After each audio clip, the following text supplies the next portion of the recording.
Well, I think anonymized data is still data that we need to look at, right? We need to understand it for what it is. I can't tell you the number of salespeople who say to me, well, you're not telling me who. Who do I go talk to? And I said, no, you're right. That's where the selling process starts, my friend.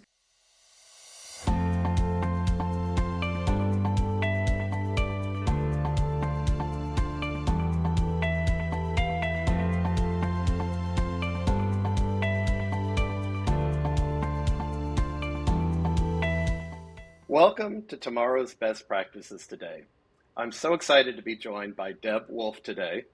Deb is CMO at Lookout, where she's been working closely with the CRO to overhaul their go-to-market strategy from mobile to cloud security. Deb's been a CMO and top marketeer at a variety of great companies, from venture-backed startups all the way to global powers like Workday. And I'm just so excited to have her here with us today. I know she's got a lot of strategic and operational and managerial advice to share with us today. So welcome, Deb. Thanks so much for joining us. Oh my gosh, it's so fun to get to chat with you, Clark. Gosh, we go back so many years, and it's just a pleasure to be here and hang out for an hour or so. Yeah, it's going to be great. It's going to be a great conversation. Perhaps you could do a little bit better, tighter job of just taking us through the path that brought you to the CMO seat, and to just give folks context for the things that we don't want to detail it maybe too much. How long you got, Clark? Seriously. But give folks a little context of all the amazing things that you've done, and then we can start digging in on some of the specific topics we want to cover. Okay, sure. So, my career in B2B tech and marketing goes back to the dark ages, I like to say.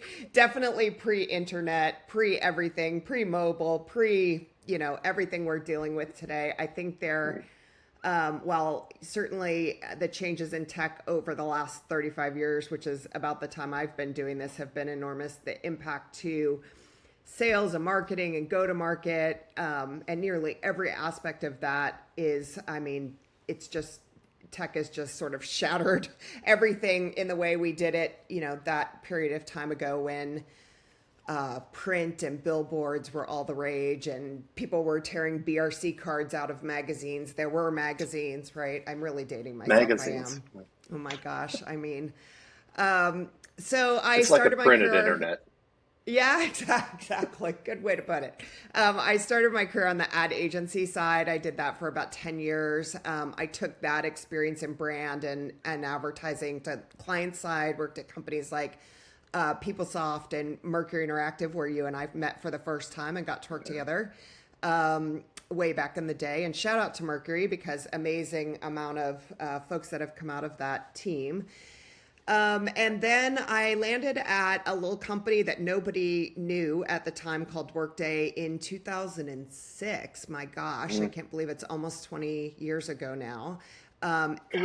Let's see, when I got to Workday, there were 3 pages on a website under the URL Dave's Next Move. It had been, if you know the story and history of Workday, it was born out of the PeopleSoft hostile takeover from Oracle, and Dave Duffield and Anil Bhusri had come back and were applying the same principles and rigor for HR and finance, but in the cloud world.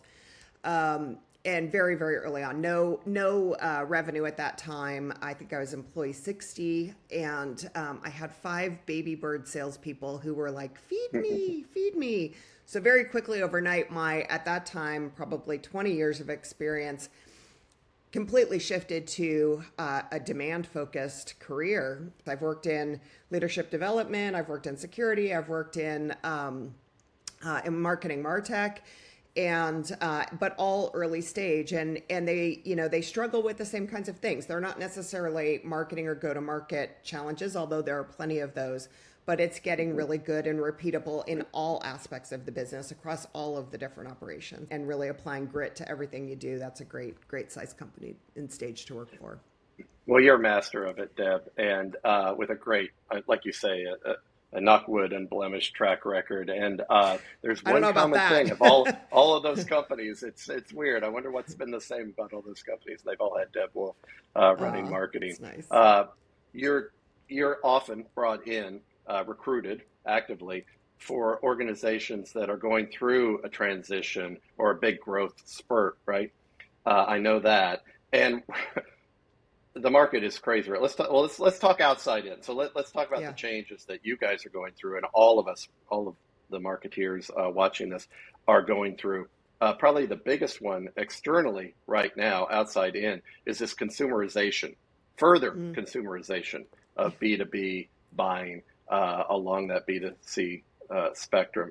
Our buddy Kerry Cunningham at Sixth Sense recently put out some research that says globally, buyers are now, B2B buyers, these are B2B buyers buying enterprise software, things like that, are initiating contact with sellers 80%, over 80% of the time, right? Yeah. So how does that change the way you're thinking about engaging with potential buyers, how you're directing the strategy and the team? Yeah. I've heard Kerry's research, which is excellent, by the way.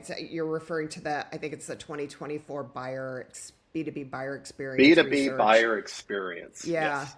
And it's fantastic for any of the marketers out there. It is fantastic. You can get it on the Sixth Sense website. And if you don't know Kerry, he spent much time at Serious Decisions and then Forrester before he joined Sixth Sense, and really, I think, continues to explore what marketers are going through on behalf of them, but on behalf of all of us. Which I just absorbed this research so much because it's necessary, and it's. I think it's an interesting challenge, not just for B2B marketers, of course, but also their counterpart B2B sellers, because we're really talking about the buyer journey, right? We're really talking about the experience that buyer has with the brand and with the company from the very initial point that they may establish contact with the company or understanding of the company all the way through hopefully purchase.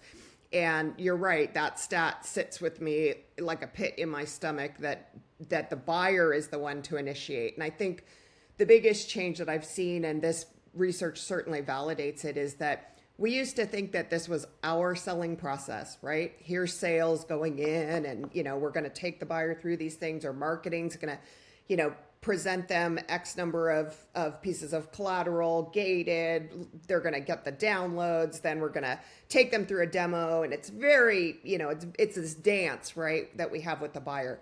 That is not true.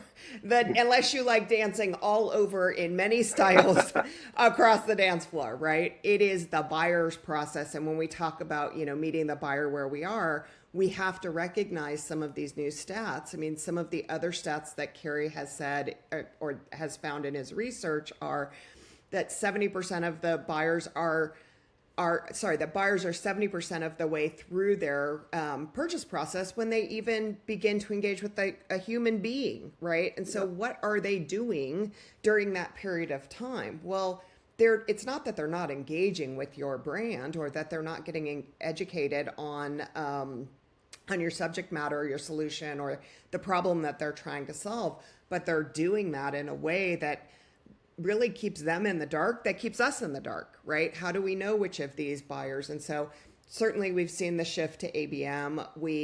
I think for marketers and for sellers, and many of the sellers have a harder time getting their heads around this because sometimes that data is very anonymized, right? We don't know who those people are. We're still gating assets. And it really does make me question, do I continue to gate assets? Do I continue to think about MQLs when we know these buying units have gotten larger and more complex?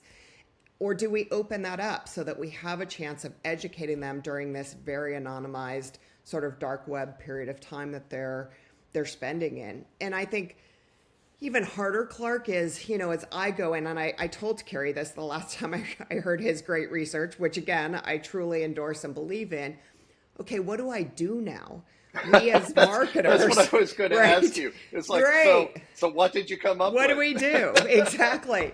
So we've trained, and I mean, we as marketers have trained our exec teams. We've trained our own teams, our marketing teams. We've trained sales teams. We've trained the board on things like MQLs and SQLs and this very nice, funnel that drives down into opportunity creation when we know that those metrics aren't actually the way buyers are buying anymore. So they're really being challenged. So if you think about, we just talked about gated content. Well, do I still gate my content or do I put more content? Content is where people are getting educated. Do I put more into SEO? Do I put more into the opportunity for someone to come to my website and really engage and understand with what our solutions and products are before we even know that they're doing that?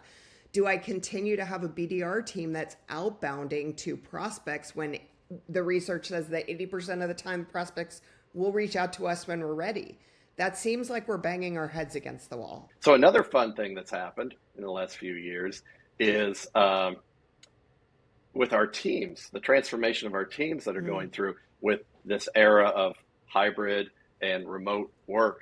I'm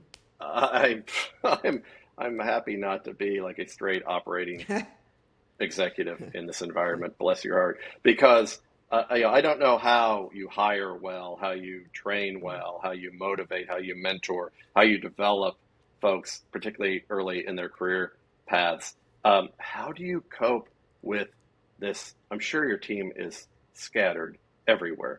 They are, yeah. What advice, what are you doing, and what advice would you give marketing, but executives in general, team leaders that are working in this new world? Yeah.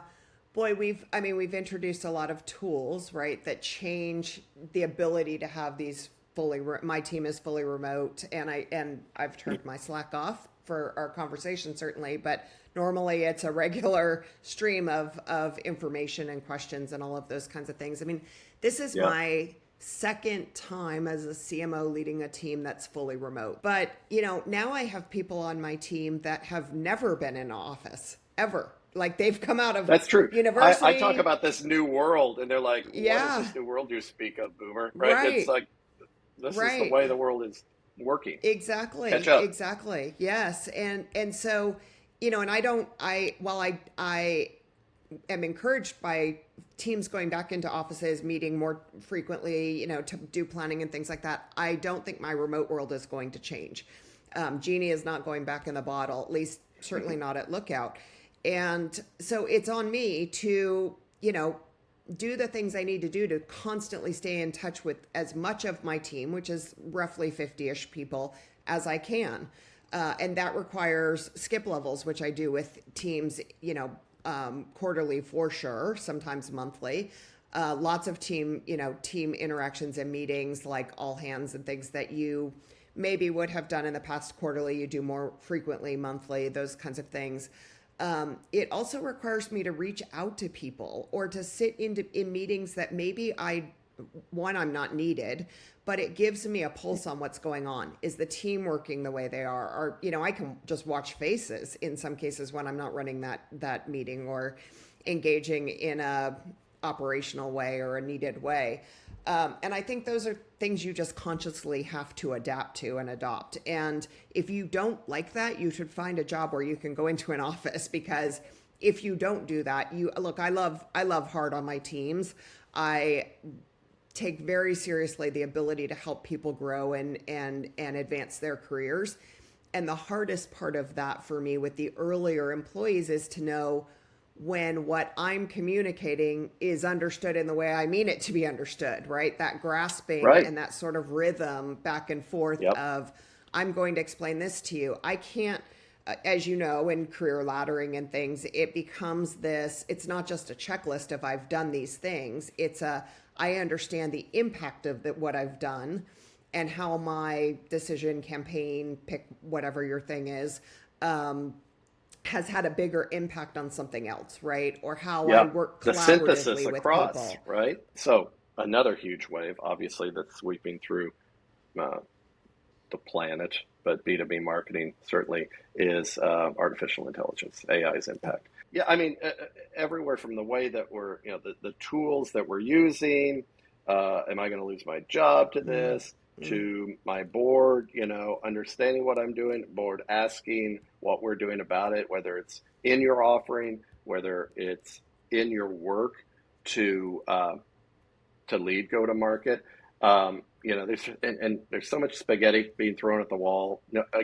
No vendor can be showing up without talking about this, and you've got to figure out what the hell that all means and what's real and what isn't. So I guess I'll just step two steps back and how do you even approach this? I mean, there's so much anxiety There's so much skepticism.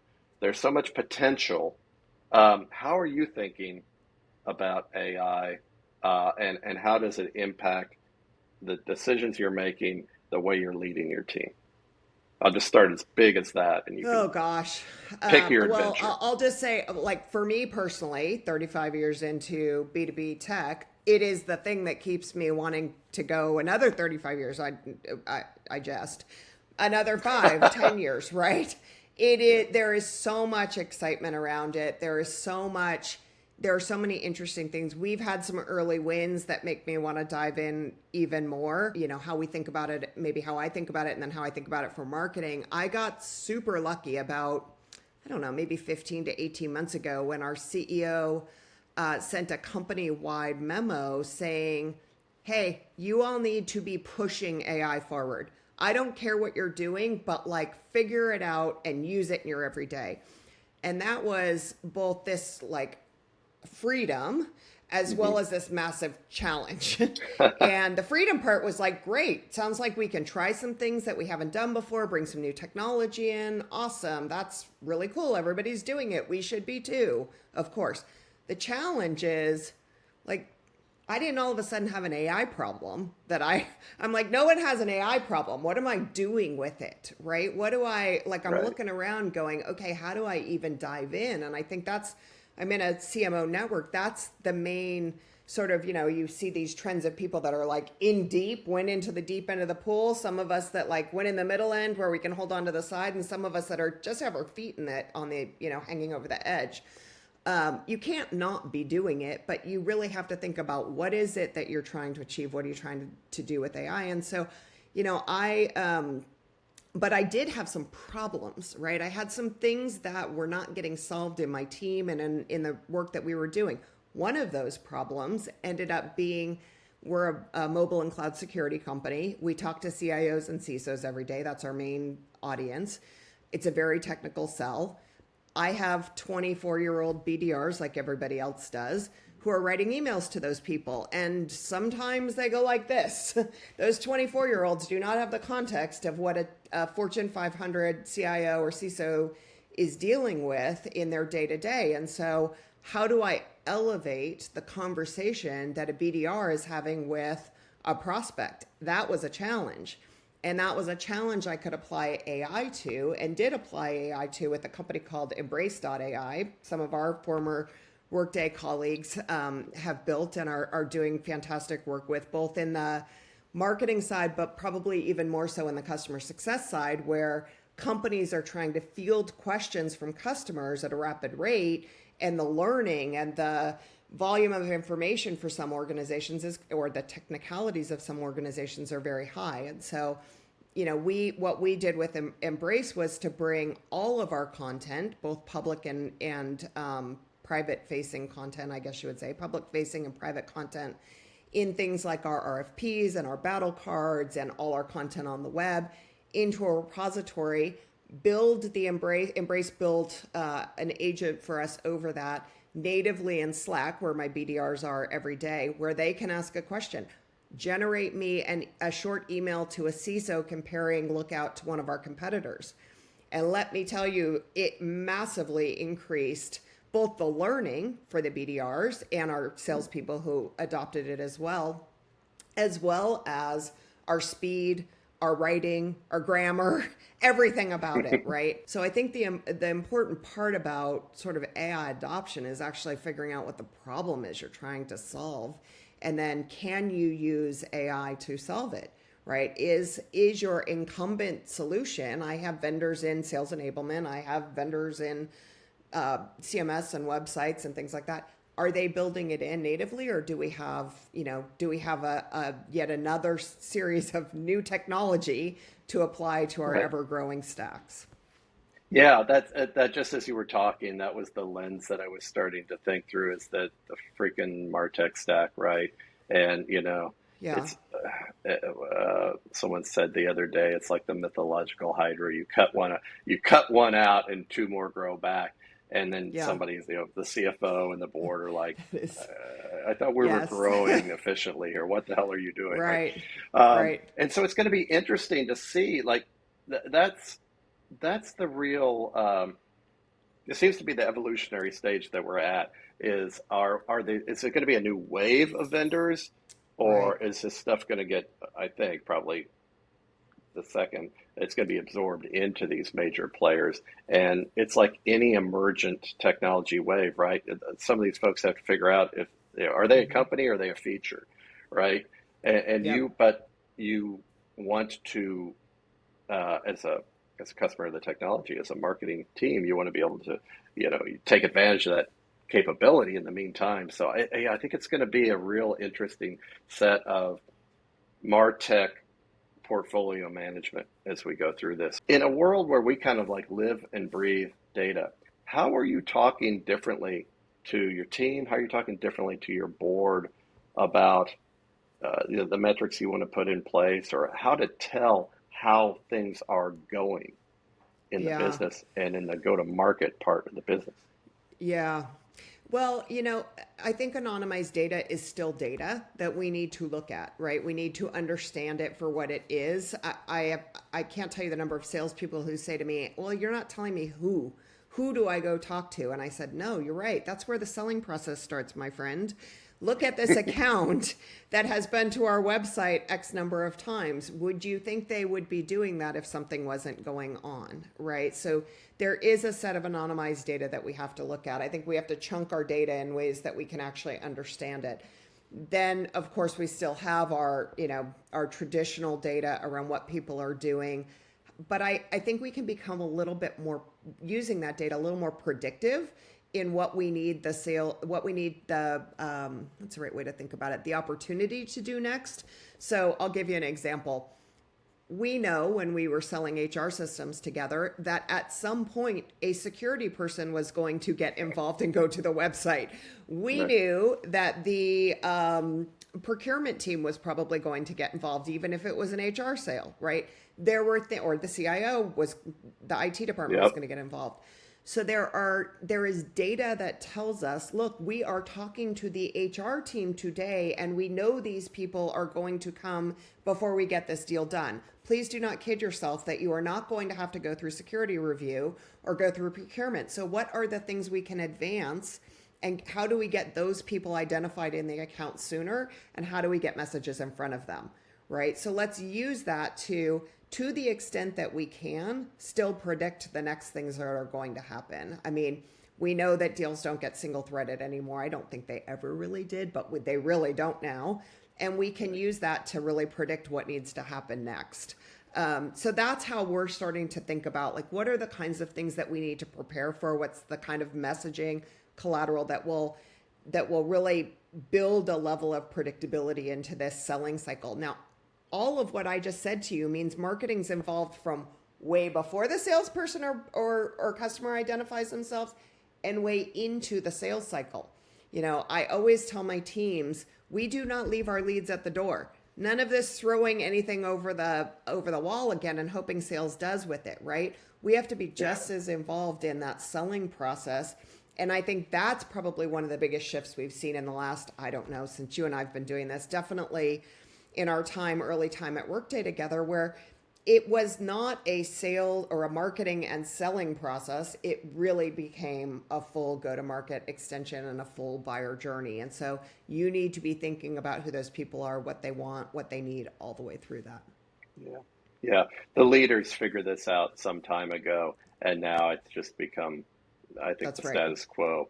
Yep. But it is an approach that relies on insight, input, the pulse of what's going on in the market, in the account. So it's just continues to be a fascinating time. That's We right. could I could talk to you all day about this stuff, Deb. Same. And I know you're We working should on have it all wine day. though. We should. We should. I know that at Leadtail, we also have spirited conversations, which are Zoom calls with a wine or a beer in hand to talk about, kind of share our challenges as Yeah. CMOs and marketing leaders as well. That's another platform that I encourage folks to enjoy as well. Yes. But well, maybe on that front, right? So, what are you when you aren't 28 hours a day figuring this stuff out and developing your teams? What do you do in your downtime, Deb? And Oh and my gosh. Well, I adopted in COVID times, I adopted or maybe adapted to a vigorous walking of everyday walking. So I am I mostly just for my own sanity's sake, I would say somewhere to, 3 to 5 miles a day. I try and get in because my poor little doggies at some point need to get up out of their beds. They're probably behind me right now. But I need to get up out of my chair, right, and free the mind up from all of the constant, constantly being on, certainly. So, and in that time, Clark, I'll tell you, I'm an avid reader, but now my husband and I have this disagreement about whether or not Audible counts as reading. I say it does.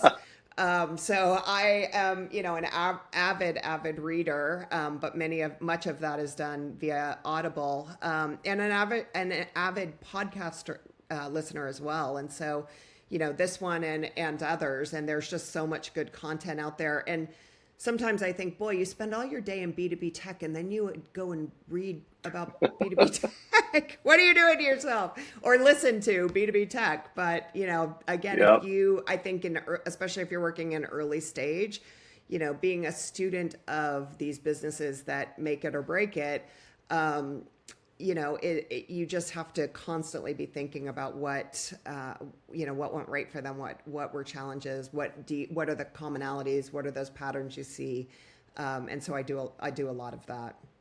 Yeah, I feel like the analogy is, I agree. More and more things have gone online. They've gone Audible, away from like the great old, great actual books. But there was always a pile of like fiction and nonfiction on my nightstand or wherever, and the nonfiction always rotates, and I never quite get that novel started. And it's easy to, but that's, I guess, just to bring everything back around to the front of our conversation. Right? That is the thing that's so great about these roles in this industry, is it's super invigorating, right? And it's something that's always changing. And when you work with great people, and you're getting to solve problems that, people are, you're cracking problems that have a big impact on business, on society, etc. And so it's part of it is like, I got to stay up to speed. But the other part is it's just super interesting and engaging, right? It's just draws you to it, which is why we do the I'll things tell we you, do. I'm going to tell you a couple of my books this year that I think that I loved and that I think others might love as well, if you'll allow me to. Please. If you are truly a student of the Valley and going back in time, and certainly our time, Clark, and you have not read Burn Book by Kara Swisher, you for sure should do that. I am an avid pivot. Yes. She has a podcast with Scott Galloway, who's a NYU professor, if you don't know him, and the podcast is called Pivot. Her book is fascinating in so many ways. It really is it's, obviously her perspective through all of the tech that she's covered. She was at Wall Street Journal, all things D, et cetera. And she's, one of the people that's interviewed probably more of the tech executives in the Valley than anyone, I think probably anyone else I can think of. But that book is fantastic. I drank that like a good milkshake. But another book, which I'll share with you, because you and I have children that are about the same age and are absolutely perfect for this, for parents of that generation. My kids are 26 and 24, is called The Anxious Generation, and how the great rewiring of childhood's causing an epidemic in mental illness. And it's by Jonathan Haidt, who is doing a lot of work in Congress on the Kids Safety Online Act, I think it is, Kids Online Safety Act, Kids KOSA. But the book is really, it chronicles back to what you would call the milk cart generation, where we saw all these kids go missing on milk carts, if you and I remember that. And every one of us as parents who were just getting ready to have children, who locked our kids down and programmed them and and removed all of their sort of risk taking, like riding their bike out in the front yard by themselves, or going to the store or walking to school. And then disappearing for the day, right? Right. And then Coming we put back them in when the room. Street lights come on. Yep. Oh, and then let's hand them a mobile device with access to everything in the world, right? So, gosh, I have so much guilt about much of that we just didn't know. And he's doing such great research now on the impact of what that looks like. So I highly recommend that book. And then my last one off my favorite books of the year list, and I'll share this with you being a Midwest boy that you are, is if you haven't read it, and if you love Bruce Springsteen like I do, it's called There Was Nothing You Could Do, and it's Bruce Springsteen's history of Born in the USA. And I graduated high school in 1984, which is the year Born in the USA came out. Obviously, many, many generations know the song and probably much of the album. And it chronicles that time in the country's history, both through a political lens and a cultural lens, and all of the kinds of bands and rock and music that came out just around or after that time. It is fantastic. So if you grew up in the 80s like me, or you just have a fascination with vintage rock, I guess I can call it vintage rock.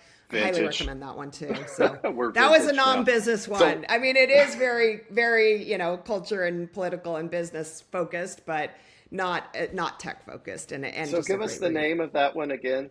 The last It's book? called There Was Nothing You Could Do, Bruce Springsteen's Born in the USA and the End of the Heartland. And that's why I thought you would love it the most, coming from where you come from in particular. So yeah, I did not know that book. You got to read that. It's really good. That's my Christmas. Is there time to get that in my stocking? I wonder. Yes, for sure. So. Well, gosh, thank you for giving us so much of your time today, Deb. Oh my gosh. I say, I could go on and on with this. Such a great conversation. We appreciate you joining us. Again, I just want to, everybody, this is Deb Wolf, CMO extraordinaire. Thank you for joining us. Best of luck in wrapping up 2024. Can't wait to see what lies ahead in 2025 for you and all the things that you're working on, Deb. Thank you, Clark. Great to spend time with you.